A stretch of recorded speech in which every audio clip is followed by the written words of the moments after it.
My name is Marisa Constantinides. I represent South Athens, a teacher development center offering Cambridge Delta courses online and in Athens, and various other courses. Peace is the job of every education, and UNESCO state this very clearly. We should attempt to reduce violence in every walk of life, and every education program should have peace as its goal. It's not a luxury; it's a necessity. We should persist because we have multicultural classes where individuals may represent different interests, different cultures, and there may be issues of xenophobia um, ingrained in our learners that we need to prize out, if you like.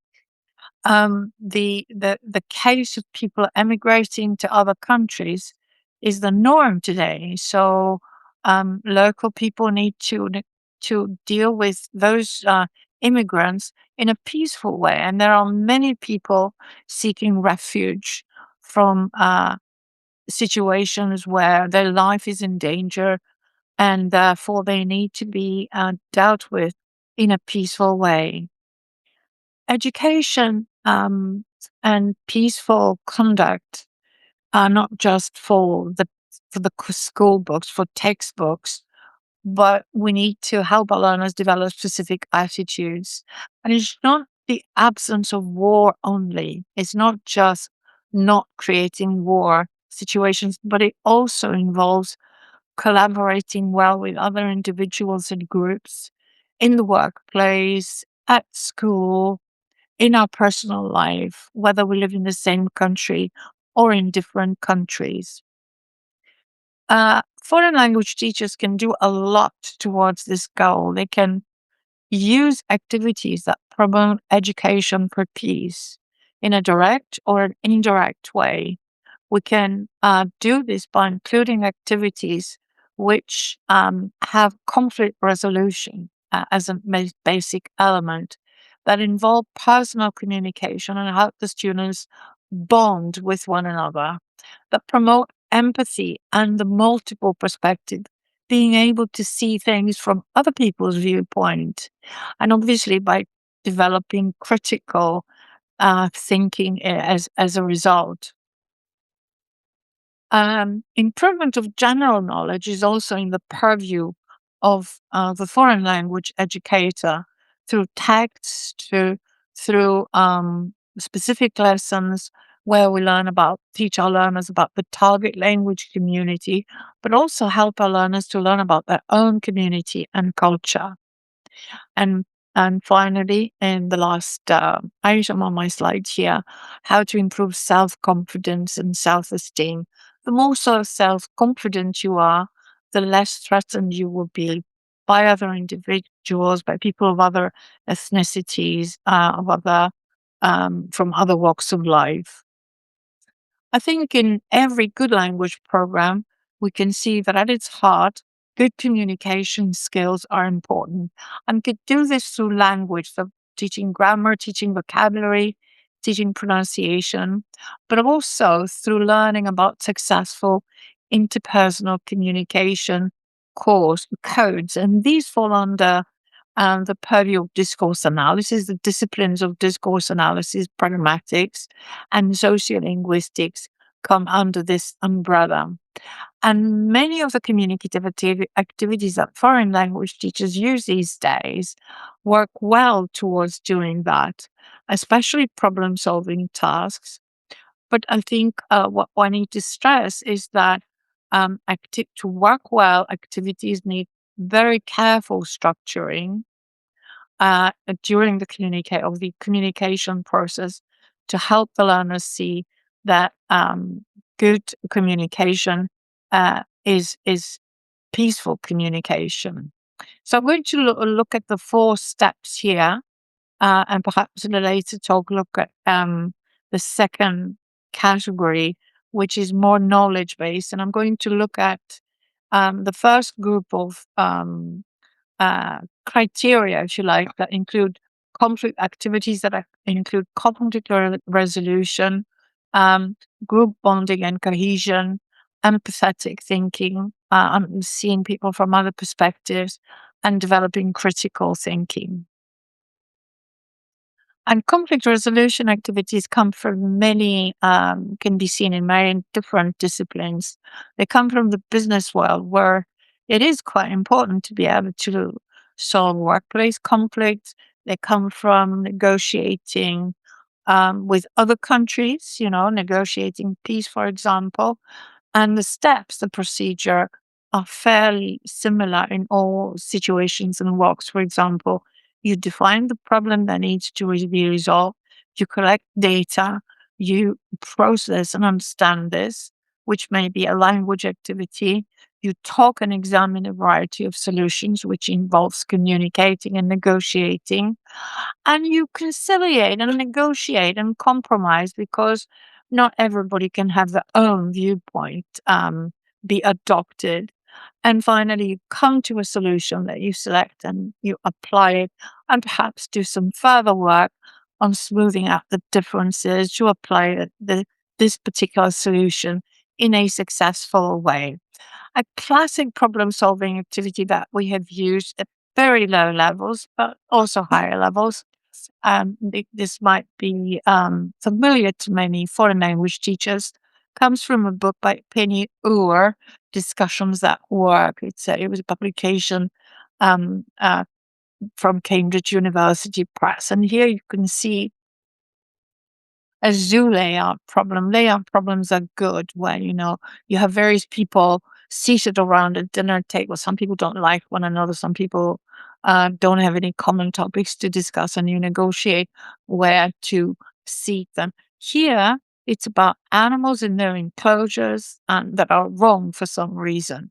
And this is a problem solving activity, which is what we call a reasoning gap, in which students have the same material, but they might disagree about how to solve a problem. So they need their negotiation and the conflict resolution skills.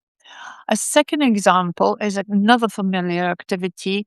It's called a desert island situation, where you give students a list of resources and you ask them um, to work together to prioritize what resources they will keep in order to survive.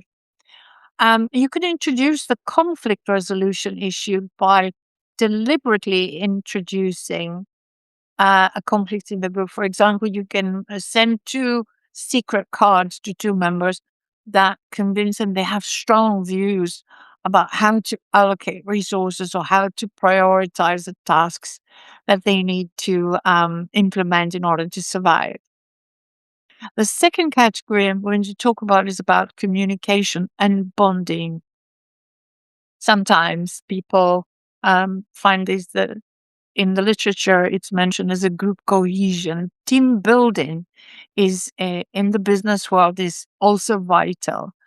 And in order to do these activities in the classroom, you must choose tasks that have a subjective outlook rather than objective angles and perspectives. And they must stress the common ground amongst the students rather than the differences, and avoid stereotyping. A good example, which is an adaptation of an activity I borrowed from Jill Hadfield's Classroom Dynamics, a very good book for group building activities, team building activities, is this activity where you ask students to mingle in the classroom and ask and find out how many are only children, how many live in a suburb. Each student has one or two questions that they research, and then finally all the results are placed on the board. And what appears on the board is common information, is the statistics of this particular class, which bonds the people together. Oh, amongst ourselves, we have 20 children. Okay. Another one is the classic activity, which we know as find someone who. Again, it's a standard English speaking activity, but maybe we can change it slightly by making it more positive, to get students to find someone like you, who was born on the same day, likes the same books, did some naughty things as a child, and so on. You can generate lots of questions of this kind, and you can use it to practice a variety of tenses. You can use it to practice, for example, future plans. You can use it to ask to plan to practice the past, and so on and so forth. The third category of activities is promoting empathy, generating, looking at multiple perspectives, the same problem from different viewpoints. And this will help our learners understand others and otherness. Not all the same individuals. We don't all have the same viewpoints. We don't come from the same cultures. And this helps towards understanding other people, and also helps people acquire the ability to be a little bit more self critical and to view issues from different angles. A classic example of an activity that gets people to think in different ways from multiple perspectives is Edward de Bono's Six Thinking Hats. I don't know if you know this activity. I love it because you can give each individual person in a group a different hat. So if they're wearing the white hat, they only collect data, fact, information. This is the data person. The red hat is a feelings person. They only look at information that relates to the affective element of whatever it is. For example, if they're thinking about, for example, we have a plot in the middle of the town. What shall we build? A theater, a youth center, or a hospital? The white hat person will try to collect information about how many inhabitants, how many like the movies, how many like the theater, how many young people exist, how many older people that might need a hospital. The red hat will think about how would they feel if they had. Would the black hat is a troubleshooter?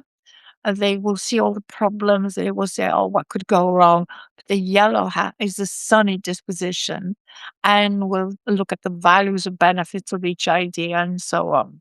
The blue hat is the group leader. Usually, is the group manager, and they say, "Okay, now we've got." They will manage the agenda of the discussion, and the green hat will come up with creative solutions, new ideas, and alternatives. These ideas can be used both for comprehension. For example, you can ask students to read, but if they're reading in the yellow hat, they're going to look only for values and benefits.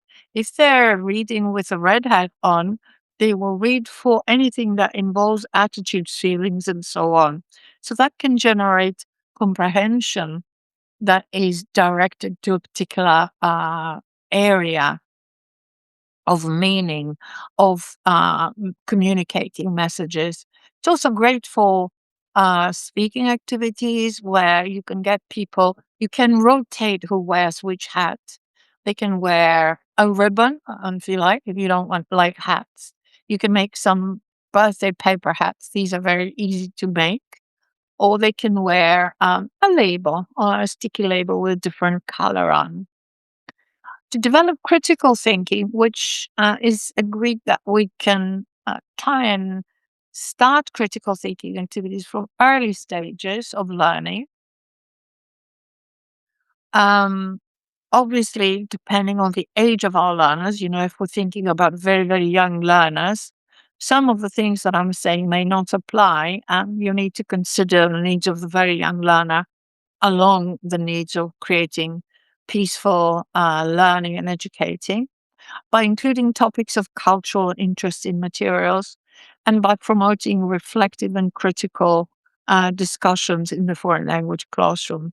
And a classic example that I learned from a good colleague is the Tri-Cider. This is online, and you can put some ideas in the Tri-Cider, and your students can go and put pros and cons of each idea. This one is just a very simple example that I put up. Wearing a school uniform. What do you think? Is it a good thing? Or do schools promote a team spirit?